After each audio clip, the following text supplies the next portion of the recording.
Hello ಸ್ನೇಹಿತರೆ, ಎಲ್ಲ ವಿದ್ಯಾರ್ಥಿಗಳಿಗೆ ನಮ್ಮ ಈ ಫಿಸಿಕ್ಸ್ ಸಿರೀಸಿನ ಕ್ಲಾಸಿಗೆ ನಾನು ತುಂಬಾ ಹೃದಯದಿಂದ ಸ್ವಾಗತ ಕೋರುತ್ತೇನೆ. ಸ್ನೇಹಿತರೆ, welcome you all to the session of physics. So ಸ್ನೇಹಿತರೆ, ಇವತ್ತು ನಾವು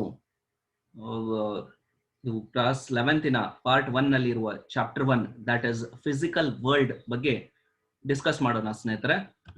ಸೊ ಲೆಟ್ಸ್ ಬಿಗಿನ್.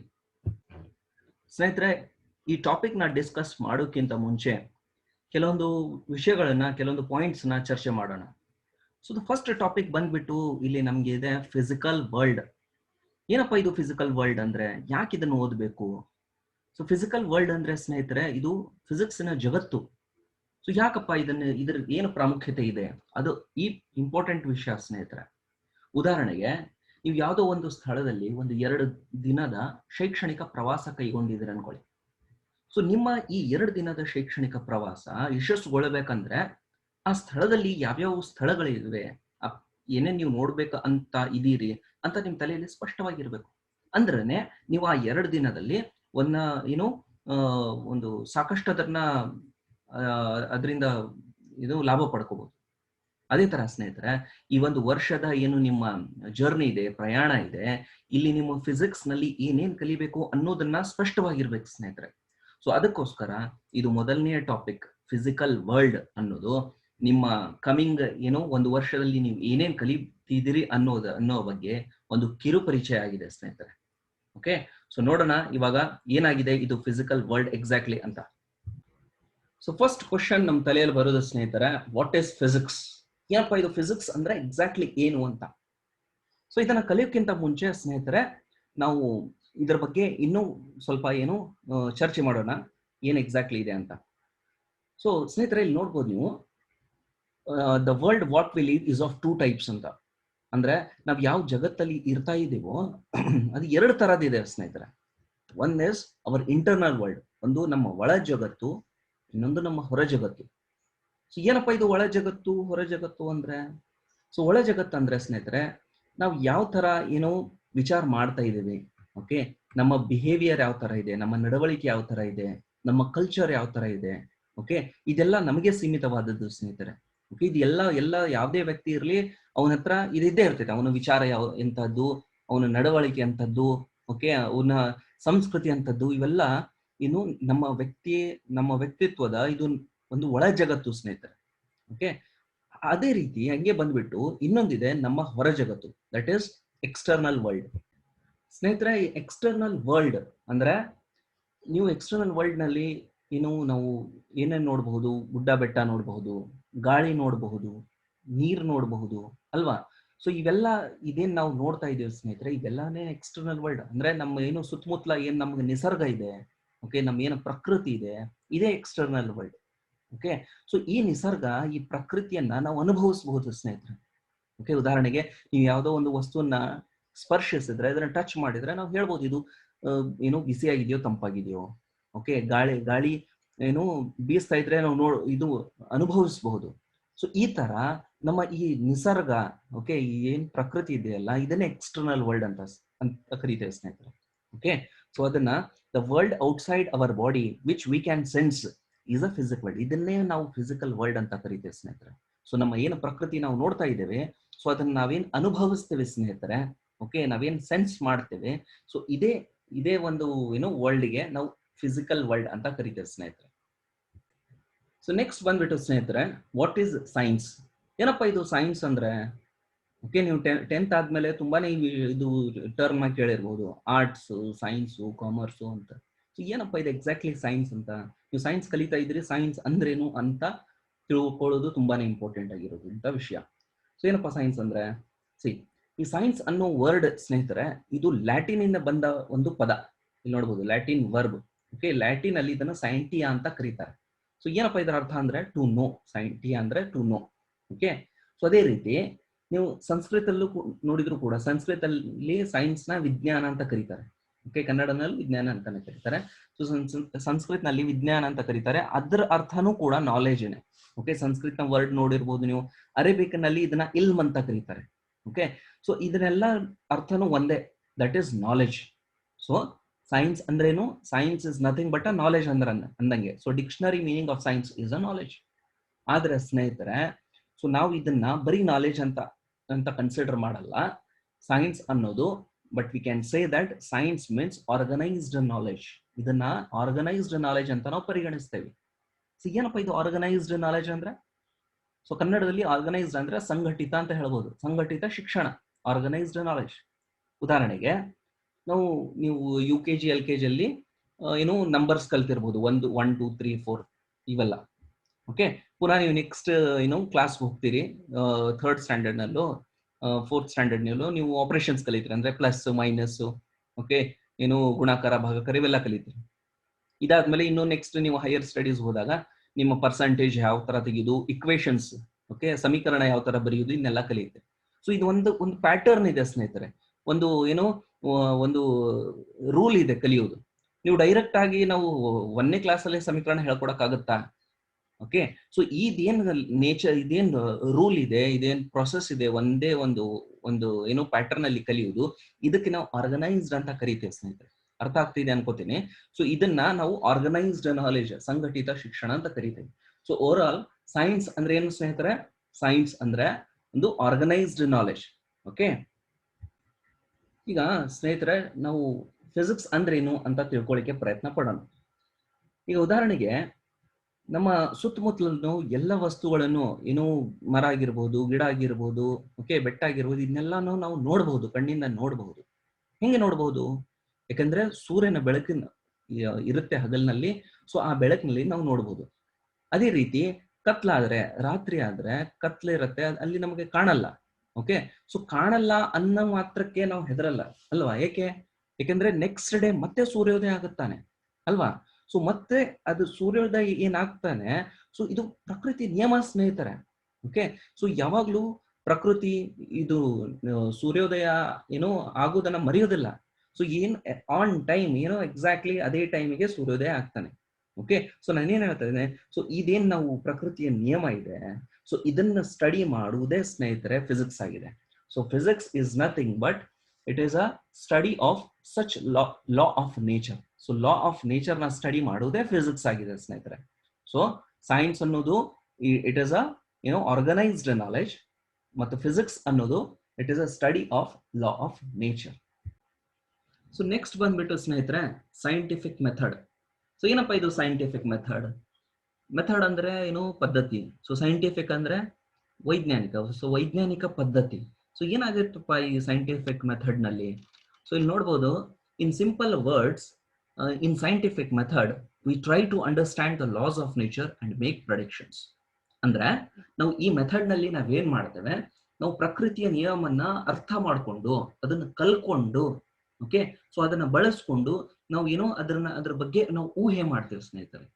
ಉದಾಹರಣೆಗೆ, ಸೊ ಇವಾಗ ಯಾವುದೇ ಒಂದು ವಸ್ತುನ ನಾವು ನೂಕಿದ್ರನೆ ಅದು ಮುಂದೆ ಹೋಗುದು. ನೀವು ಬಲ ಪ್ರಯೋಗ ಮಾಡಿದ್ರನೆ ಯಾವುದೇ ಒಂದು ನಿಂತ ವಸ್ತುನ ನೀವು ಯಾವುದೇ ಬಲ ಪ್ರಯೋಗ ಮಾಡಿದ್ರನೆ ಅದು ಮುಂದಕ್ಕೆ ಹೋಗುದು. ಇದು ಲಾ ಆಫ್ ನೇಚರ್. ಸೊ ಇದನ್ನೇ ಬಳಸ್ಕೊಂಡು ನಮ್ಮ ಪೂರ್ವಜರು, ನಮ್ಮ ಸೈಂಟಿಸ್ಟ್ಗಳು ಇವತ್ತು ನೀವೇನ್ ನೋಡ್ತಾ ಇದೀರೋ, ಬಸ್ಸು, ಕಾರು, ಇದೇ ಒಂದು ಸಿದ್ಧಾಂತದ ಮೇಲೆ ಮಾಡಿರೋದು. ಓಕೆ, ಸೊ ನೀವು ಅದನ್ನ ನೀವು ನೂಕಿದ್ರೆ ಅದು ಮುಂದಕ್ಕೆ ಹೋಗುದು. ಸೊ ಇವಾಗ ಇದನ್ನೇ ಬಳಸ್ಕೊಂಡು ಇದನ್ನೇನ್ ಮಾಡಿದರೆ ನಾವು ಇದನ್ನ ಊಹೆ ಮಾಡಬಹುದು ಸ್ನೇಹಿತರೆ. ಇವತ್ತು ಫಾರ್ ಎಕ್ಸಾಂಪಲ್, ಇವತ್ತು ಬಸ್ಸು ಬೆಂಗಳೂರಿಂದ ಹೊರಟಿದೆ ಅನ್ಕೊಳ್ಳಿ. ಸೊ ನಾವು ಊಹೆ ಮಾಡ್ತೇವೆ, ಸೊ ಬೆಂಗಳೂರಿಂದ ಮೈಸೂರಿಗೆ ತಲುಪಲಿಕ್ಕೆ ಎಷ್ಟೊತ್ತು ಆಗಬಹುದು ಅಂತ. ಸೊ ಇದೇನ್ ನಾವು ಕ್ಯಾಲ್ಕುಲೇಷನ್ಸ್ ಹೇಳ್ತಾ ಇದ್ದೇವೆ, ಇದೇ ಸೈಂಟಿಫಿಕ್ ಮೆಥಡ್ ಸ್ನೇಹಿತರೆ. ಅದೇ ರೀತಿ ಇವತ್ತು ನಾವು ಗ್ರಹಣ ನೋಡ್ತೀವಿ. ಸೊ ಇದು ಪ್ರಕೃತಿಯ ನಿಯಮ. ಸೊ ಇವತ್ತೇನಾಗಿದ್ದು ಗ್ರಹಣ, ಎಕ್ಲಿಪ್ಸ್, ನೆಕ್ಸ್ಟ್ ಇನ್ನು ಎಷ್ಟು ವರ್ಷ ಆದ್ಮೇಲೆ ಆಗುತ್ತೆ, ಸೊ ಅನ್ನುವ ಒಂದು ಊಹೆ ಇದೆ. ಈ ಪದ್ಧತಿಗೆ ನಾವು ಸೈಂಟಿಫಿಕ್ ಮೆಥಡ್ ಅಂತ ಕರಿತೇವೆ ಸ್ನೇಹಿತರೆ. ಓಕೆ, ಅದ್ರ ಎಕ್ಸಾಮ್ ಅಲ್ಲಿ ಕೇಳಿದ್ರೆ ಯಾವ ತರ ಬರೀಬಹುದು ಸೈಂಟಿಫಿಕ್ ಮೆಥಡ್ ಅಂದ್ರೆ? ಸೊ ಇಲ್ಲಿ ನೋಡಿ, so scientific method is a systematic attempt to understand the natural phenomena, okay, in as much as detail as possible and use this knowledge to predict, to modify and control these phenomena. ಅಂದ್ರೆ scientific method ಒಂದು systematic attempt to understand the natural phenomena, ಅಂದ್ರೆ ನೈಸರ್ಗಿಕ ವಿದ್ಯಮಾನವನ್ನು ನೋಡುವುದು, ಗಮನಿಸುವುದು, ಅದನ್ನ ಅರ್ಥ ಮಾಡ್ಕೊಳ್ಳೋದು, ಓಕೆ, ಅದನ್ನ ತಿಳ್ಕೊಳ್ಳೋದು, ತಿಳ್ಕೊಂಡು ಅದನ್ನ ನೆಕ್ಸ್ಟ್ ಅದ್ರ ಬಗ್ಗೆ ಊಹೆ ಮಾಡುವ ಇದೇನ್ ಪದ್ಧತಿ ಇದೆ, ಇದು ವಿಧಾನವಿದೆ, ಇದನ್ನೇ ನಾವು ಸೈಂಟಿಫಿಕ್ ಮೆಥಡ್ ಅಂತ ಕರಿತೇವೆ ಸ್ನೇಹಿತರೆ. ಸೊ ನಾವು ನೋಡಿದ್ವಿ ಸೈಂಟಿಫಿಕ್ ಮೆಥಡ್ ಅಂದ್ರೆ ನೈಸರ್ಗಿಕ ವಿದ್ಯಮಾನವನ್ನ ತಿಳ್ಕೊಳ್ಳೋದು, ಅದನ್ನ ಬಳಸ್ಕೊಂಡು ಅದರ ಬಗ್ಗೆ ಊಹೆ ಮಾಡೋದು. ಓಕೆ, ಇವಾಗ ಯಾವ್ಯಾವ ಮೆಥಡ್ ಸ್ಟೆಪ್ಸ್ ಇದಾವೆ ಸ್ನೇಹಿತರೆ, ಈ ಪದ್ಧತಿಯಲ್ಲಿ ಯಾವ್ಯಾವ ಸ್ಟೆಪ್ಸ್ ಇದಾವೆ ಅಂತ ನೋಡೋಣ. The scientific method involve several steps. So ಯಾವ್ಯಾವ ಸ್ಟೆಪ್ಸ್ ಇದಾವೆ? ಸೊ ಇದರಲ್ಲಿ ಬಂದು ಮೊದಲನೆಯ ಸ್ಟೆಪ್ ಆಗಿರೋದು ಅಬ್ಸರ್ವೇಷನ್, ಅಂದ್ರೆ ಗಮನಿಸುವುದು. ಸೊ ನೈಸರ್ಗಿಕ ವಿದ್ಯಮಾನವನ್ನು ಫಸ್ಟ್ ಗಮನಿಸುವುದು ಮೊದಲನೆಯ ಸ್ಟೆಪ್. ಅನಂತರ ಕಂಟ್ರೋಲ್ಡ್ ಎಕ್ಸ್ಪೆರಿಮೆಂಟ್, ಅದನ್ನ ಗಮನಿಸಿ ಅದೇ ತರನ ಒಂದು ಸಣ್ಣ ಒಂದು ಮಾಡೆಲ್ ಮಾಡಿ ಅದನ್ನ ಎಕ್ಸ್ಪೆರಿಮೆಂಟ್ ಮಾಡೋದು, ಪ್ರಯೋಗ ಮಾಡೋದು. ಓಕೆ, ಥರ್ಡ್ ಬಂದ್ಬಿಟ್ಟು ಅನಾಲಿಸಿಸ್, ಯಾಕೆ ಹೀಗಾಗ್ತಿದೆ ಅಂತ ವಿಚಾರ ಮಾಡೋದು. ಓಕೆ, ನೆಕ್ಸ್ಟ್ ಮ್ಯಾಥಮೆಟಿಕಲ್ ಮಾಡೆಲಿಂಗ್, ಒಂದು ಅದರ ಬಗ್ಗೆ ಒಂದು ಸಮೀಕರಣ, ಗಣಿತದ ಒಂದು ಮ್ಯಾಥಮೆಟಿಕಲ್ ಒಂದು ಇಕ್ವೇಶನ್ಸ್ ಫಾರ್ಮ್ ಮಾಡೋದು. ಸೊ ನೆಕ್ಸ್ಟ್ ಅದ್ರ ಬಗ್ಗೆ ಊಹೆ ಮಾಡೋದು, ಪ್ರೆಡಿಕ್ಷನ್. ಓಕೆ, ಸೊ ಲಾಸ್ಟ್ ಬಂದ್ಬಿಟ್ಟು ವೆರಿಫಿಕೇಶನ್ ಸ್ನೇಹಿತರೆ. ಸೊ ಇದನ್ನೆಲ್ಲ ಮಾಡಿರೋದು ಸರಿಯೋ ಇದೆಯೋ ಅಂತ ನಾವು ನೋಡುದು, ವೆರಿಫಿಕೇಶನ್ ಮಾಡೋದು. ಅದು ನಿಜವಾಗಿನೂ ಅದು ಆ ತರ ನಮ್ಗೆ ರಿಸಲ್ಟ್ ಕೊಡ್ತಾ ಇದ್ರೆ ಅದನ್ನ ನಾವು ಲಾ ಅಂತ ಕನ್ಸಿಡರ್ ಮಾಡ್ತೇವೆ, ಇಲ್ಲ ಅಂದ್ರೆ ಅದನ್ನು ತಪ್ಪಾಗಿದೆ ಅಂತ ಹೇಳ್ತೇವೆ ಸ್ನೇಹಿತರೆ. ಸೊ ಇವೆಲ್ಲ ಸ್ಟೆಪ್ಸ್ ಸೈಂಟಿಫಿಕ್ ಮೆಥಡ್ ನಲ್ಲಿ ಬರ್ತವೆ. ಸೊ ನಿಮ್ಗೆ ಎಕ್ಸಾಮ್ ಅಲ್ಲಿ ಕೇಳಬಹುದು, what are the scientific method in the what are the steps in the scientific method ಅಂತ. ಸೊ ಇವೆಲ್ಲ 6 ಸ್ಟೆಪ್ಸ್ ನ ನೀವು ಎಕ್ಸ್ಪ್ಲೈನ್ ಮಾಡ್ಬೇಕಾಗತ್ತೆ ಸ್ನೇಹಿತರೆ. ಸೊ 1 by 1 ನಾವು ಈಗ ನೋಡೋಣ what exactly the steps tells ಅಂತ. ಸೊ ಇದರಲ್ಲಿ ಮೊದಲನೆಯ ಸ್ಟೆಪ್ ಸ್ನೇಹಿತರೆ ಅಬ್ಸರ್ವೇಷನ್. ಸೊ ಏನು ಅಬ್ಸರ್ವೇಷನ್ ಅಂದ್ರೆ ಗಮನಿಸುವುದು. ಸೊ ಉದಾಹರಣೆಗೆ ನಾವು ನಮ್ಮ ಪ್ರಕೃತಿಯಲ್ಲಿ ನಮ್ಮ ನಡೆಯುವಂತಹ ವಿದ್ಯಮಾನವನ್ನ ಗಮನಿಸೋಣ. ಉದಾಹರಣೆಗೆ ಇಲ್ಲಿ ನೋಡಬಹುದು ನೀವು, ಸೊ ನೀರಲ್ಲಿ ಬೀಳ್ತಾ ಇದೆ. ಓಕೆ, ಸೊ ಇದನ್ನ ನಾವು ಗಮನಿಸ್ತೀವಿ. ಅದೇ ತರಹ ಸೊ ಇಲ್ಲಿನೂ ನೀರು ಹರಿತಾ ಇದೆ. ಓಕೆ, ಸೊ ನಾವೇನೆಲ್ಲಿ ಗಮನಿಸ್ತಾ ಇದೆ, ನೀರೆಲ್ಲಿ ಬರ್ತಾ ಇದೆ, ಯಾಕೆ ಬರ್ತಾ ಇದೆ, ಹೆಂಗ್ ಬರ್ತಾ ಇದೆ ಅಂತ ಗೊತ್ತಿಲ್ಲ. ಸೊ ನಾವು ಇದನ್ನ ಫಸ್ಟ್ ಸ್ಟೆಪ್ ಏನಾಗಿದೆ, ಗಮನಿಸುವುದು. ಸೊ ಇದನ್ನ ಗಮನಿಸ್ತಾ ಇದೀವಿ, ಇದರಲ್ಲಿ ಏನು ಪಾಯಿಂಟ್ಸ್, ಏನು ಅಂಶ ಇದೆ. ಸೊ ನಮಗೆ ನೀರು ಬರ್ತಾ ಇದೆ ಇಷ್ಟೇ ಇಲ್ಲಿ ಕಾಣ್ತಾ ಇದೆ. ಸೊ ಎಲ್ಲಿಂದ ನೀರು ಬರ್ತಾ ಇದೆ ಅಂತ ಗೊತ್ತಿಲ್ಲ. ಈ ನೀರು ಏನು ಗಿಡದಿಂದ ಬರ್ತಾ ಇದೆಯೋ ಅಥವಾ ಈ ಬೆಟ್ಟದಿಂದ ಬರ್ತಾ ಇದೆಯೋ ಅಂತ ಗೊತ್ತಿಲ್ಲ. ಓಕೆ, ಬಟ್ ನೀರು ಬರ್ತಾ ಇದೆ.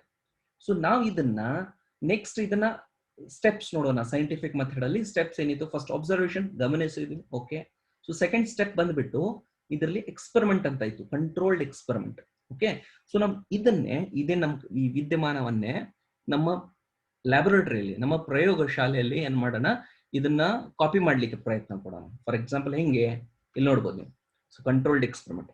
ಸೊ ನಾವು ಇಲ್ಲಿ ನೀರೇನು ಭೂಮಿ ಮೇಲೆ ಬೀಳ್ತಾ ಇತ್ತು ಅಲ್ಲಿ, ಸೊ ಅದನ್ನೇ ನಾವು ಭೂಮಿ ಬದಲಾಗಿ ಇದನ್ನೊಂದು ಪ್ಲೇಟ್ ಅಂತ ತಗೊಳ್ಳೋಣ. ಓಕೆ, ಸೊ ನೀರಲ್ಲಿ ಮೇಲಿಂದ ಬೀಳ್ತಿತ್ತು, ಸೊ ಇಲ್ಲಿಂದ ನೀರು ಮೇಲಿಂದ ಬೀಳ್ತಾ ಇದೆ. ಸೊ ನಾವೇನ್ ಮಾಡ್ತೀವಿ ಇವಾಗ ನೆಕ್ಸ್ಟ್ ಇದನ್ನ, ಸೊ ನೀರೇನು ಇಲ್ಲಿಂದ ಬೀಳ್ತಾ ಇದೆ. ಸೊ ನೆಕ್ಸ್ಟ್ ಈ ಪ್ಲೇಟ್ ನಾವು ಚೂರು ಬೆಂಡ್ ಮಾಡ್ತೀವಿ ಈ ತರ. ಸೊ ನಾವೇನ್ ನೋಡ್ತೀವಿ ಸ್ನೇಹಿತರೆ ಇಲ್ಲಿ, ಸೊ ನೀರ್ ಇಲ್ಲಿಂದ ಈ ಡೈರೆಕ್ಷನ್ ಅಲ್ಲಿ ಅಂತ ಇದೇನು ಡ್ರಾಪ್ಲೆಟ್ ಅಂತ ಕಾಣ್ತಾ ಇದೆ ನಿಮ್ಗೆ, ಇದು ನೀರ್ ಅಂತ ಅನ್ಕೊಳ್ಳಿ ಫುಲ್. ಸೊ ಇದು ಇಲ್ಲಿಂದ ಇಲ್ಲೇ ಕೆಳಗೆ ಬೀಳುತ್ತೆ.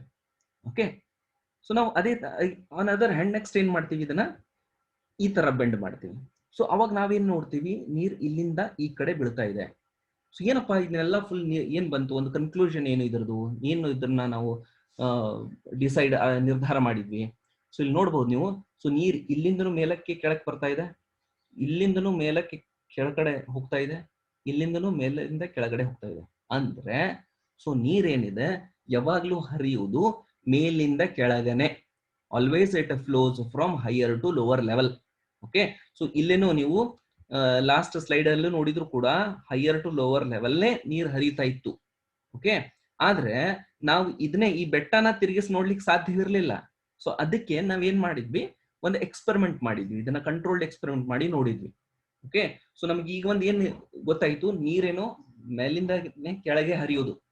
ಓಕೆ, ಅಲ್ಲಿ ಏನೋ ನಮ್ಗೇನ್ ಡೌಟ್ ಇತ್ತು, ಇದರಲ್ಲಿ ಗಿಡದಿಂದ ಬರ್ತಾ ಇತ್ತು ಅಥವಾ ಬೆಟ್ಟದಿಂದ ಬರ್ತಾ ಇತ್ತು ಅಂತಿತ್ತು. ಸೊ ಇದು ಗಿಡದಿಂದ ಬೆಟ್ಟದಿಂದ ಬರ್ತಿರೋದಲ್ಲ. ಓಕೆ, ಇಲ್ಲಿ ಬರ್ತಿರೋದು ಮೇಲಿಂದ ಕೆಳಕ್ಕೆ. ಸೊ ಅದನ್ನ ನಾವು ಈ ಕಂಟ್ರೋಲ್ಡ್ ಎಕ್ಸ್ಪೆರಿಮೆಂಟ್ ಇಂದ ಕಂಡುಕೊಂಡ್ವಿ ಸ್ನೇಹಿತರೆ. ಸೊ ಇದು ಎರಡನೇ ಸ್ಟೆಪ್. ಸೊ ಮೂರನೇ ಸ್ಟೆಪ್ ಬಂದ್ಬಿಟ್ಟು, ಸೊ ನೆಕ್ಸ್ಟ್ ಬಂದ್ಬಿಟ್ಟು ಸ್ನೇಹಿತರೆ ಅನಾಲಿಸಿಸ್. ಸೊ ಅನಾಲಿಸಿಸ್ ಅಲ್ಲಿ ಎರಡು ಪ್ರಕಾರ ಇದೆ ಸ್ನೇಹಿತರೆ, ಒಂದು ಕ್ವಾಲಿಟೇಟಿವ್, ಇನ್ನೊಂದು ಕ್ವಾಂಟಿಟೇಟಿವ್. ಸೊ ಏನಪ್ಪಾ ಇದು ಅನಾಲಿಸಿಸ್ ಅಂದ್ರೆ, ಸೊ ನಾವು ಈಗ ಏನ್ ಇಲ್ಲಿ ಒಂದು ಉದಾಹರಣೆ ತಗೊಂಡಿದ್ದೇವೆ, ಏನು ನೀರು ಹರಿಯುವುದು. ಸೊ ಫಸ್ಟ್ ನಾವು ಫಸ್ಟ್ ಸ್ಟೆಪ್ ಅಲ್ಲಿ ಅಬ್ಸರ್ವೇಷನ್ ಗಮನಿಸಿದ್ವಿ, ನಿಸರ್ಗದಲ್ಲಿ ಏನ್ ಆಗ್ತಿದೆ ಅಂತ, ಅಂದ್ರೆ ನೀರು ಫ್ಲೋ ಆಗ್ತಿತ್ತು. ಸೊ ಎರಡನೇ ಸ್ಟೆಪ್ ಅಲ್ಲಿ ಒಂದು ಎಕ್ಸ್ಪೆರಿಮೆಂಟ್ ಮಾಡಿ ನೋಡಿದ್ವಿ ಲ್ಯಾಬ್ ಅಲ್ಲಿ. ಸೊ ನಮ್ಗೆ ಏನ್ ಗೊತ್ತಾಯ್ತು, ಸೊ ನೀರು ಮೇಲಿಂದ ಕೆಳಕ್ಕೆ ಹರಿಯುವುದು ಅಂತ ಗೊತ್ತಾಯ್ತು. ಸೊ ಇವಾಗ ಮೂರನೇ ಸ್ಟೆಪ್ ಅಲ್ಲಿ ನಾವ್ ಏನ್ ಅನ್ಕೊಳ್ಳೋಣ, ಏನ್ ನೋಡ್ತೀವಿ ಅಂದ್ರೆ ಈ ನೀರೇನೋ ಮೇಲಿಂದ ಕೆಳಕ್ಕೆ ಬರ್ತಾ ಇದೆ, ಆದ್ರೆ ಮೇಲಿಂದನೇ ಕೆಳಕ್ಕೆ ಯಾಕೆ ಬರ್ತಾ ಇದೆ, ಕೆಳಗಿಂದ ಮೇಲೆ ಯಾಕೆ ಹೋಗುದಿಲ್ಲ ಅಂತ ಒಂದು ಇದು ಸ್ಟಡಿ ಇದೆ, ಅದಕ್ಕೆ ಅನಾಲಿಸಿಸ್ ಅಂತ ಕರೀತೀವಿ ಸ್ನೇಹಿತರೆ. ಓಕೆ, ಸೊ ಯಾಕಪ್ಪ ಮೇಲಿಂದನೇ ಕೆಳಕ್ಕೆ ಯಾಕೆ ಬರುವುದು? ಸೊ ಏನಪ್ಪ ಇದರ ಆನ್ಸರ್ ಏನಂದ್ರೆ, ಮೇಲಿಂದನೇ ಕೆಳಕ್ಕೆ ಯಾಕೆ ಬರ್ತದೆ ಅಂದ್ರೆ, ಬಿಕಾಸ್ ಭೂಮಿಯಲ್ಲಿ ಗುರುತ್ವಾಕರ್ಷಣ ಬಲ ಇದೆ, ಒಂದು ಗ್ರಾವಿಟೇಷನಲ್ ಪವರ್ ಇದೆ. ಸೊ ಭೂಮಿಗೆ ಗ್ರಾವಿಟೇಷನಲ್ ಪವರ್ ಇದೆ, ಅದಕ್ಕೋಸ್ಕರ ಅದು ನೀರು ಮೇಲಿಂದ ಕೆಳಗಡೆ ಬರುತ್ತೆ. ಓಕೆ, ಇದನ್ನೇ ನಾವು ಆನ್ಸರ್ ಕೊಡ್ತಾ ಇದೀವಿ ಸ್ನೇಹಿತರೆ. ಇದಕ್ಕೆ ನಾವು ಬಂದ್ಬಿಟ್ಟು ಕ್ವಾಲಿಟೇಟಿವ್ ಅನಾಲಿಸಿಸ್ ಅಂತ ಕರಿತೀವಿ. ಓಕೆ, ಯಾಕೆ ಅನ್ನುವ ಉತ್ತರ ಇದೆಯಲ್ಲ, ಇದು ಯಾಕೆ ಬರ್ತಾ ಇದೆ, ಯಾಕೆ ಈ ತರ ಬರ್ತಾ ಇದೆ ಅನ್ನೋದಕ್ಕೆ ಏನು ಉತ್ತರ ಇದೆ, ಅದಕ್ಕೆ ನಾವು ಕ್ವಾಲಿಟೇಟಿವ್ ಅನಾಲಿಸಿಸ್ ಅಂತ ಕರಿತೀವಿ. ಓಕೆ, ಅದೇ ತರ ನಾವು ಲಾಸ್ಟ್ ಸ್ಲೈಡ್ ನಲ್ಲಿ ನೀವು ನೋಡಿರಬಹುದು, ಆ ಪ್ಲೇಟ್ ನ ಚೂರ್ ಬೆಂಡ್ ಮಾಡಿದ್ವಿ. ಸೊ ಪ್ಲೇಟ್ ನ ಬೆಂಡ್ ಮಾಡಿದ ತಕ್ಷಣ ನೀರು ಅದರ ಮೇಲೆ ಫ್ಲೋ ಆಗ್ತಿತ್ತು. ಓಕೆ, ಸೊ ಇವಾಗ ಅದೇ ಪ್ಲೇಟ್ ನ ಸ್ವಲ್ಪ ಅದನ್ನೇ ನೆನ್ಪು ಮಾಡ್ಕೊಳ್ಳಿ, ಅದೇ ಪ್ಲೇಟ್ ನ ಚೂರು ಬೆಂಡ್ ಮಾಡ್ತೀನಿ, ಸ್ವಲ್ಪ ಫಸ್ಟ್ ಸ್ಟ್ರೈಟ್ ಆಗಿತ್ತು, ಚೂರು ಬೆಂಡ್ ಮಾಡ್ತೀನಿ. ಸೊ ಬೆಂಡ್ ಮಾಡಿದ್ಮೇಲೆ ನೀರೇನೋ ಫ್ಲೋ ಆಗ್ತಿದೆಯಲ್ಲ, ಆ ಫ್ಲೋ ಇವಾಗ ಒಂಚೂರು ಸ್ವಲ್ಪ ಲೇಟ್ ಆಗಿ ಬರುತ್ತೆ ಸ್ನೇಹಿತರೆ. ಅದೇ ಪ್ಲೇಟ್ ನ ಇವಾಗ ನಾನು ಬಹಳಷ್ಟು ಬೆಂಡ್ ಮಾಡಿದ್ನಿ ಅನ್ಕೊಳ್ಳಿ, ಸೊ ಅವಾಗ ಏನಾಗುತ್ತೆ, ಅದೇ ನೀರು ಸೊ ಮುಂಚೆ ಎಷ್ಟು ಸ್ಪೀಡ್ ಅಲ್ಲಿ ಬರ್ತಿತ್ತಲ್ಲ ಅದಕ್ಕಿಂತ ವೇಗವಾಗಿ ಬರುತ್ತೆ ಅಲ್ವಾ.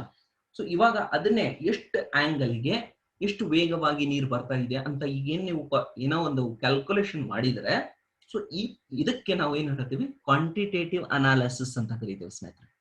ಸೊ ಅನಾಲಿಸಿಸ್ ಅಲ್ಲಿ ಎರಡು ಪ್ರಕಾರ, ಒಂದು ಕ್ವಾಲಿಟೇಟಿವ್, ಇನ್ನೊಂದು ಕ್ವಾಂಟಿಟೇಟಿವ್. ಸೊ ಯಾಕೆ ಆಗ್ತಿದೆ ಅಂತ ಏನು ನಾವು ನೋಡ್ತಾ ಇದ್ದೇವೆ, ಇದಕ್ಕೆ ನಾವು ಅನಾಲಿಸಿಸ್ ಅಂತ ಕರಿತೀವಿ. ಓಕೆ, ಸೊ ನೆಕ್ಸ್ಟ್ ಬಂದ್ಬಿಟ್ಟು ಸ್ನೇಹಿತರೆ ಮ್ಯಾಥಮೆಟಿಕಲ್ ಮಾಡೆಲಿಂಗ್. ಸೊ ಇವಾಗ ಅದೇನ್ ನಾವು ನೀರೇನ್ ಎಕ್ಸಾಂಪಲ್ ತಗೊಂಡಿದ್ವಿ, ಸೊ ಅದಕ್ಕೆ ಒಂದು ಮ್ಯಾಥಮೆಟಿಕ್ಸ್ ನಿಂದ ಒಂದು ಮಾಡೆಲ್ ಮಾಡ್ತೀವಿ. ಅಂದ್ರೆ ಹೆಂಗೆ, ಒಂದು ಇಕ್ವೇಶನ್ ನ ಫಾರ್ಮ್ ಮಾಡ್ಲಿಕ್ಕೆ ಪ್ರಯತ್ನ ಪಡ್ತೇವೆ ಸ್ನೇಹಿತರೆ. ಸೊ ಇವಾಗ ನೀವು ನೋಡಿರ್ಬೋದು, ಇಲ್ಲಿ ನೀರು ಫ್ಲೋ ಆಗ್ತಿದೆ, ಅದಕ್ಕೆ ನಾವು ಈ ಒಂದು ಇಕ್ವೇಶನ್ ನ ಫಾರ್ಮ್ ಮಾಡಿದ್ವಿ ಅನ್ಕೊಳ್ಳಿ. Ke is equal to half mv². ಅಂದ್ರೆ ಏನು, ಇದು ಕೈನೆಟಿಕ್ ಎನರ್ಜಿ. ಅಂದ್ರೆ ಬರ್ತಾ ಇರುವ ನೀರಿನಲ್ಲಿ ಎಷ್ಟು ಕೈನೆಟಿಕ್ ಎನರ್ಜಿ ಇದೆ ಅಂತ ನಾವು ಈ ಇಕ್ವೇಶನ್ ನಿಂದ ನೋಡಬಹುದು. ಓಕೆ, ಸೊ ಈ ತರ ನೀವೇನಾದ್ರೂ ಒಂದು ಇಕ್ವೇಶನ್ ಫಾರ್ಮ್ ಮಾಡಿದ್ರೆ ಇದಕ್ಕೆ ಮ್ಯಾಥಮೆಟಿಕಲ್ ಮಾಡೆಲಿಂಗ್ ಅಂತ ಕರಿತೀವಿ ಸ್ನೇಹಿತರೆ. ಸೊ ನೆಕ್ಸ್ಟ್ ಬಂದ್ಬಿಟ್ಟು ಸ್ನೇಹಿತರೆ ಪ್ರೆಡಿಕ್ಷನ್. ಸೊ ಲಾಸ್ಟ್ ಸ್ಟೆಪ್ಸ್ ನಲ್ಲಿ, ಫೋರ್ತ್ ಸ್ಟೆಪ್ ನಲ್ಲಿ ಮ್ಯಾಥಮೆಟಿಕಲ್ ಮಾಡೆಲಿಂಗ್ ನಲ್ಲಿ ನಾವು ಒಂದು ಇಕ್ವೇಶನ್ ನೋಡಿದ್ವಿ, that is Ke is equal to half mv² ಅಂತ. ಅಂದ್ರೆ ಏನು, Ke ಅಂದ್ರೆ ಕೈನೆಟಿಕ್ ಎನರ್ಜಿ, ಅಂದ್ರೆ ಆ ನೀರಿನಲ್ಲಿ ಏನ್ ಹರಿತಾ ಇರುವ ನೀರಿನಲ್ಲಿ ಎಷ್ಟು ಎನರ್ಜಿ ಇದೆ ಅಂತ. ಸೊ ಆ ಮ್ಯಾಥಮೆಟಿಕಲ್ ಮಾಡೆಲಿಂಗ್ ಬೇಸ್ ಮೇಲೆ ನಾವ್ ಇವಾಗ ಒಂದು ಊಹೆ ಮಾಡ್ತೀವಿ, ಪ್ರಿಡಿಕ್ಷನ್ ಮಾಡ್ತೀವಿ. ಏನಪ್ಪಾ, ಸೊ ಆ ನೀರು ಅಷ್ಟು ಎನರ್ಜಿ ಜೊತೆ ಎಷ್ಟು ಮುಂದಕ್ಕೆ ಹೋಗ್ತದೆ ಅಂತ ಒಂದು ಊಹೆ. ಓಕೆ, ಏನೋ ಒಂದು ಫಾರ್ ಎಕ್ಸಾಂಪಲ್ ಅನ್ಕೊಳ್ಳಿ, ಒಂದು 1 ಕಿಲೋಮೀಟರ್ ನೀರ್ ಮುಂದಕ್ಕೆ ಹೋಗ್ಬೋದು ಅಂತ ಒಂದು ಊಹೆ ಮಾಡ್ತೇವೆ. ಓಕೆ, ಅದು ಪ್ರೆಡಿಕ್ಷನ್ ಸ್ನೇಹಿತರೆ. ಓಕೆ, ಸೊ ಇವಾಗ ಈ ಪ್ರೆಡಿಕ್ಷನ್ ಇದೆಯೋ ಇಲ್ಲೋ ಅಂತ ವೆರಿಫಿಕೇಶನ್ ಮಾಡೋದು. ಓಕೆ, ನಾವು ಮ್ಯಾಥಮೆಟಿಕ್ಸ್ ಇಂದ ಮಾಡಿದ್ವಿ, ಸೊ ಅದನ್ನ ಆಕ್ಚುಯಲ್ ಆಗಿ ಎಷ್ಟು ಮುಂದಕ್ಕೆ ಹೋಗ್ತಾ ಇದೆಯಾ ಅಂತ ಸ್ಥಳದಲ್ಲಿ ಹೋಗಿ ನೋಡೋದು ಸ್ನೇಹಿತರೆ.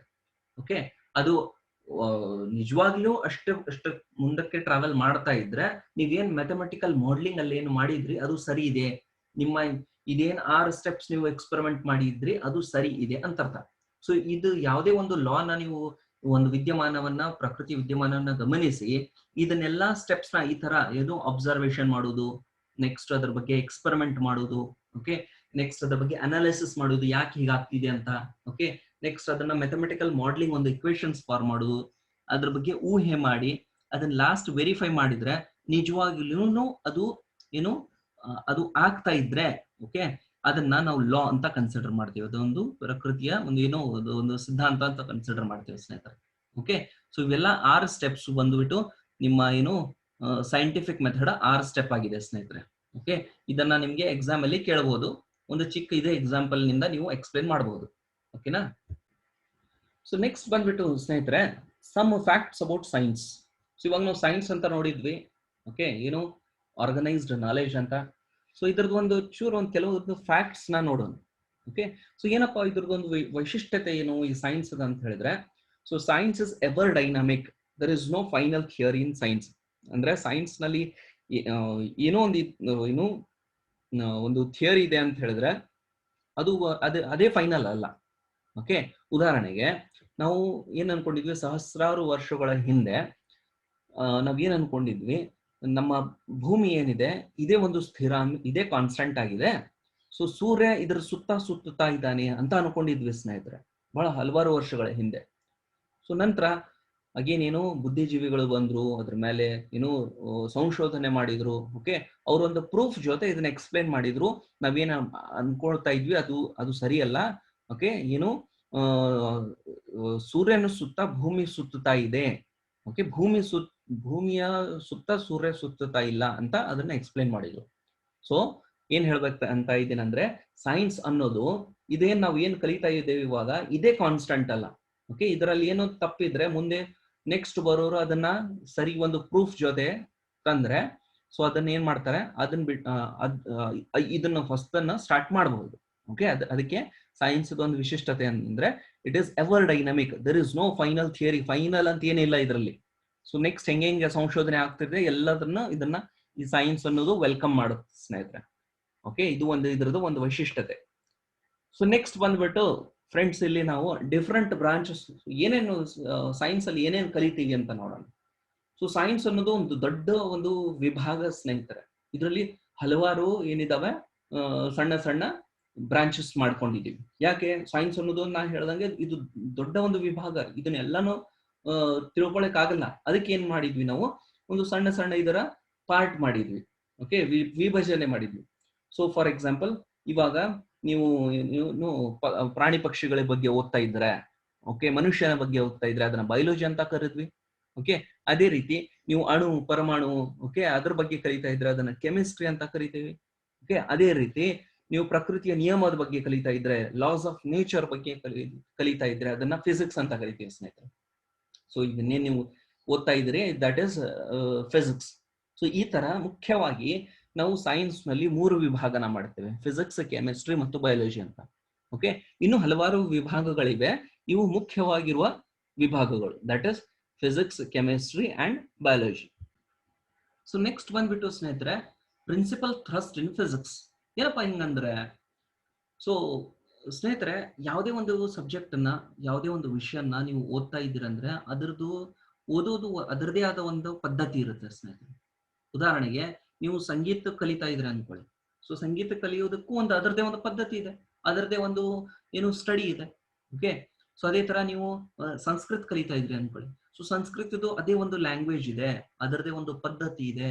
ಓಕೆ, ಸೊ ಆಯಾ ಸಬ್ಜೆಕ್ಟ್ಗೆ ನೀವು ಆಯಾ ವಿಷಯಕ್ಕೆ ಅದರದೇ ಆದಂತಹ ಪದ್ಧತಿಯನ್ನ ಅನುಸರಿಸಬೇಕು, ಅವಾಗಲೇ ನೀವು ಅದನ್ನ ಕಲಿಯೋದು. ಸೊ ಅದೇ ತರ ನೀವು ಫಿಸಿಕ್ಸ್ಗೂ ಓದುವಾಗ ಇದರದೇ ಆದ ಒಂದು ಪದ್ಧತಿ ಇದೆ ಸ್ನೇಹಿತರೆ. ಸೊ ಅದಕ್ಕೆ ನಾವೇನ್ ಕರಿತೀವಿ, principal thrust in physics. Thrust ಅಂದ್ರೆ ನೀವೇನ್ ಹೇಳ್ಬೋದು, ಒತ್ತಡ ಅನ್ಬೋದು, ಅಥವಾ ನಾವಿಲ್ಲಿ ಏನ್ ಅನ್ಕೋಬಹುದು ಅಂದ್ರೆ ಥ್ರಸ್ಟ್ ಅಂದ್ರೆ ಒತ್ತು. ಅಂದ್ರೆ ನಾವು ಫಿಸಿಕ್ಸ್ ನಲ್ಲಿ ಯಾವ ವಿಷಯಕ್ಕೆ ನಾವು ಒತ್ತು ಕೊಡಬೇಕು, ಯಾವ ವಿಷಯನ ನಾವು ಮಹತ್ವ ಕೊಡಬೇಕು ಅನ್ನೋದನ್ನ ಪ್ರಿನ್ಸಿಪಲ್ ಥ್ರಸ್ಟ್ ಇನ್ ಫಿಸಿಕ್ಸ್ ಅಲ್ಲಿ ನೋಡಬಹುದು. ಅಂದ್ರೆ ಇಲ್ಲಿ ಸ್ನೇಹಿತರೆ 2 ವಿಷಯದ ಮೇಲೆ ನಾವು ತುಂಬಾನೇ 2 ಪದ್ಧತಿ ಇದೆ ಫಿಸಿಕ್ಸ್ ನಲ್ಲಿ ಓದುವುದು. ಸೊ ಮೊದಲನೇ ಪದ್ಧತಿಯನ್ನ ಏನ್ ಕರಿತೀವಿ, unification. So 2 principal thrust in physics, 2 ಪದ್ಧತಿ ಇದಾವೆ, ಒಂದು ಯೂನಿಫಿಕೇಶನ್, ಇನ್ನೊಂದು ರಿಡಕ್ಷನ್. ಸೊ ಏನಪ್ಪಾ ಅದು ಯೂನಿಫಿಕೇಶನ್? ಯೂನಿಫಿಕೇಶನ್ ಅಂದ್ರೆ ಏನು? ಯೂನಿ ಅಂದ್ರೆ ಒಂದು, ಸೊ ಯೂನಿಫಿಕೇಶನ್ ಅಂದ್ರೆ ಒಗ್ಗೂಡಿಸುವುದು. ಫಾರ್ ಎಕ್ಸಾಂಪಲ್, ಉದಾಹರಣೆಗೆ ನೋಡಿ, ಸೊ ಇದನ್ನ ತಿಳ್ಕೊಳ್ಳಿಕ್ಕೆ ಮುಂಚೆ ನಾವು 2 ಏನು ವರ್ಡ್ಸ್ ನ ಅರ್ಥ ಮಾಡ್ಕೋಬೇಕು. ಒಂದು ಪ್ರಿನ್ಸಿಪಲ್, ಇನ್ನೊಂದು ಫಿನಾಮಿನಾ. ಏನಪ್ಪಾ ಇದು ಪ್ರಿನ್ಸಿಪಲ್ ಅಂದ್ರೆ ಸಿದ್ಧಾಂತ. ಓಕೆ, ಯಾವುದು ಸಿದ್ಧಾಂತ? ಫಿನಾಮಿನಾ ಅಂದ್ರೆ ಏನು, ವಿದ್ಯಮಾನ, ನೈಸರ್ಗಿಕ ವಿದ್ಯಮಾನ. ಇವೆರಡರ ಬಗ್ಗೆನೂ ನಿಮ್ಗೆ ಗೊತ್ತಿರಬೇಕು. ಉದಾಹರಣೆಗೇನು, ಇಲ್ಲಿ ನೋಡಿ, so any object which has got a mass will attract another object of mass. Okay, this is a gravitation principle. ಏನು ಇದು? ಗುರುತ್ವಾಕರ್ಷಣೆ ಒಂದು ನಿಯಮ, ಗುರುತ್ವಾಕರ್ಷಣೆ ಸಿದ್ಧಾಂತ. ಅಂದ್ರೆ ಏನು, ಯಾವುದೇ ಒಂದು ವಸ್ತಿಗೆ ಒಂದು ದ್ರವ್ಯರಾಶಿ ಇದ್ರೆ ಅದರದೇ ಆದ ದ್ರವ್ಯರಾಶಿ, ಅದರದೇ ಆದ ಒಂದು ಮಾಸ್ ಇತ್ತಂದ್ರೆ ಅದು ಇನ್ನೊಂದು ಆಬ್ಜೆಕ್ಟ್ಗೆ ಅಟ್ರಾಕ್ಟ್ ಮಾಡುತ್ತೆ, ಆಕರ್ಷಿಸುತ್ತೆ. ಓಕೆ, ಇನ್ನೊಂದ್ಸತಿ ಹೇಳ್ತೇನೆ ನೋಡಿ, ಯಾವುದೇ ಒಂದು ಆಬ್ಜೆಕ್ಟ್ಗೆ ಮಾಸ್ ಇತ್ತಂದ್ರೆ, ಅದರದೇ ಒಂದು ಏನು ದ್ರವ್ಯರಾಶಿ ಇತ್ತಂದ್ರೆ ಅದು ಇನ್ನೊಂದು ಆಬ್ಜೆಕ್ಟ್ಗೆ, ಇನ್ನೊಂದು ವಸ್ತುವಿಗೆ ಆಕರ್ಷಿಸುತ್ತಿದೆ. ಯಾಕೆ ಆಕರ್ಷಿಸ್ತದೆ, ಇದು ಆಕರ್ಷಿಸ್ತದೆ, ಈ ಆಕರ್ಷಿಸ್ತದೆ ಅನ್ನೋದೇ, ಇದು ಅಟ್ರಾಕ್ಟ್ ಮಾಡುತ್ತೆ ಅನ್ನೋದೇ ಇದು principle, gravitation principle. Okay, so ಇದನ್ನ ಅರ್ಥ ಮಾಡ್ಕೊಂಡು ನಾವು ಹಲವಾರು ವಿದ್ಯಮಾನವನ್ನು, ಹಲವಾರು ಫಿನಾಮಿನನ್ನ ಆನ್ಸರ್ ಮಾಡಬಹುದು, ಎಕ್ಸ್ಪ್ಲೇನ್ ಮಾಡಬಹುದು. ಎಕ್ಸಾಂಪಲ್, ಉದಾಹರಣೆಗೆ ಇಲ್ಲಿ ನೋಡಿ, example of phenomena, water flows down. ನಾವು ನೋಡಿದ್ವಿ, ವಾಟರ್ ಅಲ್ಲಿ ಮೇಲಿಂದ ಕೆಳಕ್ಕೆ ಹರಿತಾ ಇತ್ತು. ಯಾಕಪ್ಪ ಹರಿತಾ ಇತ್ತು? ಯಾಕಂದ್ರೆ ಭೂಮಿಗೆ ಗುರುತ್ವಾಕರ್ಷಣೆ ಇದೆ, ಅದು ಅದಕ್ಕೆ ಆಕರ್ಷಿಸ್ತಾ ಇತ್ತು. Okay, water flows down. Okay, earth moves around sun. So ಭೂಮಿ ಸೂರ್ಯನ ಸುತ್ತುತ್ತಾ ಇದೆ. ಯಾಕೆ ಸುತ್ತುತ್ತಾ ಇದೆ? ಯಾಕಂದ್ರೆ ಗ್ರಾವಿಟೇಷನಲ್, ಭೂಮಿಗೆ ಗುರುತ್ವಾಕರ್ಷಣೆ ಇದೆ. Okay, universe is expanding, universe ಏನ್ ಎಕ್ಸ್ಪ್ಯಾಂಡ್ ಆಗ್ತಾ ಇದೆ. ಸೊ ಯಾಕೆ? ಗುರುತ್ವಾಕರ್ಷಣ. ಸೊ ಹೀಗೆ ಪ್ರಕೃತಿಯಲ್ಲಿ ಹಲವಾರು ವಿದ್ಯಮಾನಗಳಿದ್ದಾವೆ ಸ್ನೇಹಿತರೆ, ಹಲವಾರು ಸಹಸ್ರಾರು ಫಿನಾಮಿನಾಗಳಿದ್ದಾವೆ. ಸೊ ನಾವು ಎಲ್ಲ ವಿದ್ಯಮಾನಗಳನ್ನು ಕಲಿಕೋತ್ಕೊಳ್ಳಿಕ್ಕೆ ಆಗಲ್ಲ. ಓಕೆ, ಉದಾಹರಣೆಗೆ ಇನ್ನೊಂದು ಹೇಳ್ತೀನಿ, ಕಲ್ಲು ಮೇಲಿಂದ ಕೆಳಕ್ಕೆ ಬೀಳ್ತಾ ಇದೆ. ಯಾಕೆ ಬೀಳ್ತಾ ಇದೆ? ಸೊ ಹೀಗೆ ಗುರುತ್ವಾಕರ್ಷಣ ಅಲ್ವಾ. ಸೊ ಹೀಗೆ ಹಲವಾರು ಸಹಸ್ರಾರು ವಿದ್ಯಮಾನಗಳಿವೆ, ಎಲ್ಲಾನು ಎಕ್ಸ್ಪ್ಲೇನ್, ನೆನ್ಪಿಟ್ಕೊಳ್ಳಿಕ್ ಆಗಲ್ಲ. ಸೊ ನಾವೇನ್ ಮಾಡ್ತೀವಿ, ಎಲ್ಲ ಫಿನಾಮಿನಾ ನೆನ್ಪು ಮಾಡುವ ಬದಲು ಅದರದ ಪ್ರಿನ್ಸಿಪಲ್ ನ ನೆನ್ಪು ಮಾಡ್ಕೋತೀವಿ ಸ್ನೇಹಿತರೆ. ಅದನ್ನ ಹೀಗೆ ಏನ್ ಹೇಳ್ತಾರೆ ಅಂದ್ರೆ, 1,00,000 ವಿದ್ಯಮಾನವನ್ನ ನೆನ್ಪಿಟ್ಕೊಳ್ಳೋಕ್ಕಿಂತ ಬದಲು, ಅಂದ್ರೆ 1,00,000 ಫಿನಾಮಿನಾ ನೆನ್ಪಿಟ್ಕೊಳ್ಳೋಕ್ಕಿಂತ ಬದಲು 100 ಲಾಸ್ ನೆನ್ಪಿಟ್ಕೊಂಡ್ರೆ ಆ 1,00,000 ವಿದ್ಯಮಾನವನ್ನು ನಾವು ಎಕ್ಸ್ಪ್ಲೇನ್ ಮಾಡಬಹುದು. ಓಕೆ, ಸೊ ಇದನ್ನ ನಾವು ಯೂನಿಫಿಕೇಶನ್ ಅಂತ ಕರಿತೀವಿ ಸ್ನೇಹಿತರೆ. ಓಕೆ, ಸೊ ಈ ಪ್ರಾಸೆಸ್ ನ ಯೂನಿಫಿಕೇಶನ್ ಅಂತ ಕರಿತೀವಿ. ಫಾರ್ ಎಕ್ಸಾಂಪಲ್, ನೀವು ನೋಡಬಹುದು, ಯೂನಿಫಿಕೇಶನ್ ಅಂದ್ರೆ efforts are made to explain different phenomena in nature on basis of one or minimum laws. So 1 laws ಅಥವಾ ಮಿನಿಮಮ್ ಲಾಸ್ ಇಂದ ಎಲ್ಲ ವಿದ್ಯಮಾನವನ್ನ ನಾವು ಎಕ್ಸ್ಪ್ಲೇನ್ ಮಾಡ್ಲಿಕ್ಕೆ ಪ್ರಯತ್ನ ಪಡ್ತೇವೆ. ಆದ್ರೆ ಇದರಲ್ಲಿ ಒಂದು ಪ್ರಾಬ್ಲಮ್ ಏನಂದ್ರೆ, ನಾವು ಎಲ್ಲಾ ವಿದ್ಯಮಾನವನ್ನು ಒಂದೇ ಒಂದು ಲಾಸ್ ಮೇಲೆ ಎಕ್ಸ್ಪ್ಲೇನ್ ಮಾಡ್ಲಿಕ್ಕೆ ಸಾಧ್ಯವಿಲ್ಲ. ಓಕೆ, ಫಾರ್ ಎಕ್ಸಾಂಪಲ್, ಇವತ್ತೇನು ಒಂದು ಇನ್ನೊಂದು ಫಿನಾಮಿನಾ ಎಕ್ಸಾಂಪಲ್ ಕೊಡ್ಬೇಕಂದ್ರೆ, ನೀವು ಒಂದು ಹಾಟ್ ಕಪ್ ಆಫ್ ಟೀನ, ಓಕೆ, ಬಿಸಿಯಾದ ಒಂದು ಕಪ್ ಆಫ್ ಟೀನ ಟೇಬಲ್ ಮೇಲೆ ಇಟ್ಟು ಮರ್ತ್ರೆ ಅನ್ಕೊಳ್ಳಿ. ಸೊ ಏನಾಗುತ್ತೆ, ಅದು ಕೋಲ್ಡ್ ಆಗುತ್ತೆ. ಓಕೆ, ಸೊ ಇಲ್ಲಿ ಹಾಟ್ ಆಗಿ ಕೋಲ್ಡ್ ಆಗಿದ್ದನ್ನ ಇದನ್ನ ನಾನು ಗ್ರಾವಿಟೇಷನಲ್ ಪ್ರಿನ್ಸಿಪಲ್ ಮೇಲೆ ಎಕ್ಸ್ಪ್ಲೇನ್ ಮಾಡಕ್ ಆಗಲ್ಲ ಅಲ್ವಾ. ಸೊ ಇದನ್ನ ಇನ್ನೊಂದು ಪ್ರಿನ್ಸಿಪಲ್. ಸೊ ಈ ತರ ನೇಚರ್ ಅಲ್ಲಿ ಸಹಸ್ರಾರು ವಿದ್ಯಮಾನಗಳಿವೆ. ಸೊ ನಾವೇನ್ ಮಾಡ್ತೀವಿ, ಸೊ ಹಲವಾರು ವಿದ್ಯಮಾನನ್ನ ಒಂದೊಂದು ಪ್ರಿನ್ಸಿಪಲ್ ನಿಂದ ಎಕ್ಸ್ಪ್ಲೇನ್ ಮಾಡ್ಲಿಕ್ಕೆ ಪ್ರಯತ್ನ ಪಡ್ತೀವಿ. ಸೊ ನಾವೇನ್ ಅದಕ್ಕೆ ಏನ್ ಹೇಳ್ತಾ ಇದ್ದಾರೆ ಇಲ್ಲಿ, so efforts are made to explain different phenomena on the basis of 1 or minimum laws. So ಆದಷ್ಟು ನಾವು ಕಡಿಮೆ ಲಾಸ್. ಓಕೆ, ಅದಕ್ಕೆ ಹೇಳ್ತಾ ಇರೋದು, it is difficult to remember 1 lakh phenomena, but it is easier to remember 100 laws. ನಾವು 100 laws ನ ಆರಾಮಾಗಿ ನೆನ್ಪಿಟ್ಕೋಬಹುದು. ಓಕೆ, ಸೊ ಈ ಮೆಥಡ್ ನ, ಇದೇನ್ ಮೆಥಡ್ ಇದೆ, ಇದಕ್ಕೆ ನಾವು ಯೂನಿಫಿಕೇಶನ್ ಅಂತ ಕರಿತೀವಿ ಸ್ನೇಹಿತರೆ. ಓಕೆ, ಸೊ ನೆಕ್ಸ್ಟ್ ಬಂದ್ಬಿಟ್ಟು ಸ್ನೇಹಿತರೆ, ರಿಡಕ್ಷನ್. ಅಂದ್ರೆ ಫಸ್ಟ್ ಮೆಥಡ್ ಆಗಿತ್ತು, ಇದನ್ನ ಫಿಸಿಕ್ಸ್ ನ ಸ್ಟಡಿ ಮಾಡಿದ್ರು ಯೂನಿಫಿಕೇಶನ್. ಈ ಎರಡನೇ ಮೆಥಡ್ ಅಂದ್ರೆ ರಿಡಕ್ಷನ್. ಸೊ ಏನಪ್ಪ ರಿಡಕ್ಷನ್ ಅಂದ್ರೆ, ಸೊ ಫಸ್ಟ್ ಇದ್ರದ್ದು ಡೆಫಿನೇಷನ್ ನೋಡೋಣ. To understand the properties of a bigger or more complex system, the properties of its simple constituents are taken into account. This approach is called reductionism. So ಇದು ಏನಂತ ಇವಾಗ detail ಆಗಿ ನೋಡೋಣ. So ಇದೇನದೆ, ಈ definition ಏನಿದೆ ನಿಮ್ಗೆ exam point of view, reduction, unification ಅಂದ್ರೆ ಏನು, ರಿಡಕ್ಷನ್ ಅಂದ್ರೆ ಏನು ಅಂದ್ರೆ ಈ ಡೆಫಿನೇಷನ್ ಬರೀಬೇಕು. ಓಕೆ, ಈಗ ಏನಪ್ಪ ರಿಡಕ್ಷನ್ ಅಂದ್ರೆ ಅರ್ಥ ಮಾಡ್ಕೊಳ್ಳಿಕ್ ಪ್ರಯತ್ನ ಪಡೋಣ. ಸೊ ಉದಾಹರಣೆಗೆ ಸ್ನೇಹಿತರೆ, ರಿಡಕ್ಷನ್ ಅಂದ್ರೆ ಒಂದು ದೊಡ್ಡ ಒಂದು ಪ್ರೊಸೆಸ್ ಅನ್ನ ಅರ್ಥ ಮಾಡ್ಕೊಳ್ಳಿಕ್ಕೆ ನಾವು ಸಣ್ಣ ಸಣ್ಣ ಇದ್ರದ್ದು ಪಾರ್ಟ್ಸ್ ಮಾಡ್ತೀವಿ. ಪಾರ್ಟ್ಸ್ ಮಾಡಿ ಅರ್ಥ ಮಾಡ್ಕೊಳ್ಳಿಕ್ ಪ್ರಯತ್ನ ಪಡ್ತೀವಿ. ಉದಾಹರಣೆಗೆ ಇಲ್ಲಿ ನೋಡ್ಬೋದು, ಈಗ ನಿಮ್ಗೆ how electricity is produced by ಕೋಲ್, ಇದೊಂದು ಕ್ವಶನ್ ಇದೆ ಅನ್ಕೊಳ್ಳಿ. ಅಂದ್ರೆ ಕೋಲಿಂದ ಎಲೆಕ್ಟ್ರಿಸಿಟಿ ಯಾವ ತರ ಪ್ರೊಡ್ಯೂಸ್ ಮಾಡ್ತಾರೆ ಅಂತ. ಸೊ ಇದನ್ನ ನೀವು ಡೈರೆಕ್ಟ್ ಆಗಿ ಓದ್ಲಿಕ್ಕೆ ಶುರು ಮಾಡಿದ್ರೆ ಇದು ತುಂಬಾನೇ ಒಂದು ಜಟಿಲವಾದ, ತುಂಬಾನೇ ಒಂದು ಕಾಂಪ್ಲೆಕ್ಸ್ ವಾದ ಇದು ಪ್ರೊಸೆಸ್ ಇದೆ ಸ್ನೇಹಿತರೆ. ಓಕೆ, ಅದಕ್ಕೆ ನಾವೇನ್ ಮಾಡ್ತೀವಿ, ಇದೇನು ಎಲೆಕ್ಟ್ರಿಸಿಟಿ ಪ್ರೊಡ್ಯೂಸ್, ಕೋಲಿಂದ ಎಲೆಕ್ಟ್ರಿಸಿಟಿ ಪ್ರೊಡ್ಯೂಸ್ ಮಾಡುವ ಒಂದು ಪದ್ಧತಿ ಇದೆ, ಇದನ್ನ ನಾವು ಸಣ್ಣ ಸಣ್ಣ ಒಂದು ಪಾರ್ಟ್ಸ್ ಮಾಡ್ಕೋತೀವಿ. ಪಾರ್ಟ್ಸ್ ಮಾಡಿ ಆ ಸಣ್ಣ ಸಣ್ಣ ಪಾರ್ಟ್ಸ್ ನ ಅರ್ಥ ಮಾಡ್ಕೊಳ್ಳಿಕ್ ಪ್ರಯತ್ನ ಪಡ್ತೀವಿ ಸ್ನೇಹಿತರೆ. ಉದಾಹರಣೆಗೆ ಇಲ್ಲಿ ನೋಡಿ, ಫಾರ್ ಎಕ್ಸಾಂಪಲ್, ಇವಾಗ ಫಸ್ಟ್ ಏನ್ ಮಾಡ್ತೀವಿ, ಎಲೆಕ್ಟ್ರಿಸಿಟಿ ಪ್ರೊಡ್ಯೂಸ್ ಮಾಡ್ಲಿಕ್ಕೆ ನಮ್ಗೆ ಕೋಲ್ ಬೇಕು. ಓಕೆ, ಸೊ ಆ ಕೋಲ್ ನ ಫಸ್ಟ್ ಏನ್ ಮಾಡ್ತೀವಿ, ಬರ್ನ್ ಮಾಡ್ತೀವಿ. ಓಕೆ, ಸೊ ಇಲ್ಲಿ ಬರ್ನ್ ಮಾಡಿದ್ರೆ ಇಲ್ಲಿ ಏನಾಗುತ್ತೆ ಸ್ನೇಹಿತರೆ, ಕೋಲ್ ನಲ್ಲಿ ಇದ್ದ ಕೆಮಿಕಲ್ ಎನರ್ಜಿ ಇದು C+O2 ಸೇರಿ CO2 ಆಗುತ್ತೆ. ಸೊ ಇದು ಹೀಟ್ ಅನ್ನ ರಿಲೀಸ್ ಮಾಡುತ್ತೆ. ಸೊ ನಾವ್ ಇಲ್ಲೇನು ಅರ್ಥ ಮಾಡ್ಕೊಳ್ತಾ ಇದೀವಿ ಅಂದ್ರೆ, ಕೋಲ್ ನಲ್ಲಿ ಕೆಮಿಕಲ್ ಎನರ್ಜಿ ಇತ್ತು. ಓಕೆ, ಕಾರ್ಬನ್ ಡೈಆಕ್ಸೈಡ್ ಅಂತ ಹೇಳಿ ಇದ್ರದ್ದು ಒಂದು ಕೆಮಿಕಲ್ ಎನರ್ಜಿ ಇತ್ತು. ಸೊ ಈ ಕೆಮಿಕಲ್ ಎನರ್ಜಿಯಿಂದ ನಮಗೆ ಹೀಟ್ ಎನರ್ಜಿ ಸಿಗ್ತಾ ಇದೆ ಸ್ನೇಹಿತರೆ. ಓಕೆ, ಸೊ ಈ ಹೀಟ್ ಎನರ್ಜಿನ ನಾವೇನ್ ಮಾಡ್ತೀವಿ ನೆಕ್ಸ್ಟ್, ಇದರಿಂದ ಏನು ವಾಟರ್ನ ಬಿಸಿ ಮಾಡ್ತೀವಿ. ಓಕೆ, ವಾಟರ್ನ ಇಲ್ಲಿ ಹೀಟ್ ಮಾಡ್ತೀವಿ. ಈ ವಾಟರ್ನ ಹೀಟ್ ಮಾಡಿದ್ಮೇಲೆ, ಇದರಲ್ಲಿ ವಾಟರ್ ಇದೆ, ವಾಟರ್ನ ಹೀಟ್ ಮಾಡಿದ್ಮೇಲೆ ಈ ವಾಟರ್ ಹೀಟ್ ಆಗಿ ಏನು ಸ್ಟೀಮ್ ಆಗಿ ಪರಿವರ್ತನೆ ಆಗುತ್ತೆ ಸ್ನೇಹಿತರೆ. ಓಕೆ, ಸ್ಟೀಮ್ ಆವಿ ಆಗುತ್ತೆ. ಸೊ ಈ ಸ್ಟೀಮ್ ನ ನಾವು ಒಂದು ಸಣ್ಣ ಒಂದು ನಾಸಲ್ ಅಂತ ಒಂದು ಅದರಿಂದ ಪಾಸ್ ಮಾಡ್ತೀವಿ. ಅವಾಗ ಅದ್ರದ್ದು ಏನು ಎನರ್ಜಿ, ಕೈನೆಟಿಕ್ ಎನರ್ಜಿ ತುಂಬಾನೇ ಹೆಚ್ಚಿಗೆ ಆಗುತ್ತೆ. ಸೊ ಈ ಹೈ ಕೈನೆಟಿಕ್ ಎನರ್ಜಿ ಇದ್ದ ಸ್ಟೀಮ್ ನ ನೆಕ್ಸ್ಟ್ ನಾವು ಇನ್ನೊಂದು ಮಷೀನ್ ನಲ್ಲಿ ಪಾಸ್ ಮಾಡ್ತೇವೆ ಈ ತರ. ಸೊ ಇದನ್ನ ಟರ್ಬೈನ್ ಅಂತ ಕರಿತೀವಿ. ಸೊ ಈ ಸ್ಟೀಮ್ ಬಂದ್ಬಿಟ್ಟು ಈ ಟರ್ಬೈನ್ಗೆ ಇಲ್ಲಿ ಬಡಿದ್ರೆ ಇದು ರೊಟೇಟ್ ಆಗುತ್ತೆ, ಇದು ತಿರುಗ್ಲಿಕ್ಕೆ ಸ್ಟಾರ್ಟ್ ಮಾಡುತ್ತೆ ಸ್ನೇಹಿತರೆ. ಸೊ ಇದೇನ್ ತಿರುಗ್ತಾ ಇದೆಯೋ ಇದಕ್ಕೆ ನಾವು ಏನ್ ಮಾಡ್ತೇವೆ, ಇನ್ನೊಂದು ಮಷಿನ್ ಯೂಸ್ ಮಾಡ್ತೇವೆ, ಜನರೇಟರ್ ಅಂತ. ಸೊ ಈ ಜನರೇಟರ್ ನಲ್ಲಿ ಏನಿರುತ್ತೆ ಅಂದ್ರೆ ಒಂದು ಕಾಯಿಲ್ ಬರುತ್ತೆ ಸ್ನೇಹಿತರೆ. ಸೊ ಈ ಕಾಯಿಲ್ ಸುತ್ತ ಮ್ಯಾಗ್ನೆಟ್ಸ್ ಇರುತ್ತೆ. ಓಕೆ, ಯಾವಾಗಲೂ ಸೊ ಒಂದು ಕಾಯಿಲ್ ಮ್ಯಾಗ್ನೆಟ್ ಸುತ್ತ ನೀವು ಸುತ್ತಾ ಇದೆ ಅಂದ್ರೆ ಅದು ಎಲೆಕ್ಟ್ರಿಸಿಟಿ ಪ್ರೊಡ್ಯೂಸ್ ಮಾಡುತ್ತೆ. ಇದು ಏನು ಫ್ಯಾರಡೇಸ್ ಲಾ. ಓಕೆ, ಇವಾಗ ನಿಮ್ಗೆ ಡೈರೆಕ್ಟ್ ಆಗಿ ಕೇಳಿದ್ರೆ ಏನಪ್ಪ ಕೋಲಿಂದ ಎಲೆಕ್ಟ್ರಿಸಿಟಿ ಯಾವ ತರ ಪ್ರೊಡ್ಯೂಸ್ ಮಾಡ್ತಾ ಇದ್ದಾರೆ ಅಂದ್ರೆ ಇದೆಲ್ಲ ಸ್ಟೆಪ್ಸ್ ಇತ್ತು. ಸೊ ನಾವು ಈ ಎಲ್ಲಾ ಸ್ಟೆಪ್ಸ್ ನ ಏನ್ ಮಾಡ್ತೀವಿ, ಒಂದು ಸಣ್ಣ ಸಣ್ಣ ಪಾರ್ಟ್ ಆಗಿ ರಿಡಕ್ಷನ್ ಮಾಡ್ತೀವಿ. ಸೊ ರಿಡಕ್ಷನ್ ಮಾಡಿ ಏನ್ ನಾವು ಓದ್ತಾ ಇದೀವೋ ಈ ಪದ್ಧತಿಗೆನೆ ರಿಡಕ್ಷನಿಸಮ್ ಅಂತ ಕರೀತೀವಿ ಸ್ನೇಹಿತರೆ. ಓಕೆ, ಸೊ ಈ ತರ ಸ್ನೇಹಿತರೆ ಫಿಸಿಕ್ಸ್ ನಲ್ಲಿ ನಾವು ಏನು ಇವತ್ತೇನ್ ಕಲ್ತ್ವಿ ಅಂದ್ರೆ ವಾಟ್ ಇಸ್ ಸೈನ್ಸ್ ಅಂತ ಕಲ್ತ್ವಿ. ಸೊ ಸೈನ್ಸ್ ಅಂದ್ರೆ ಏನು, ಆರ್ಗನೈಸ್ಡ್ ನಾಲೆಜ್.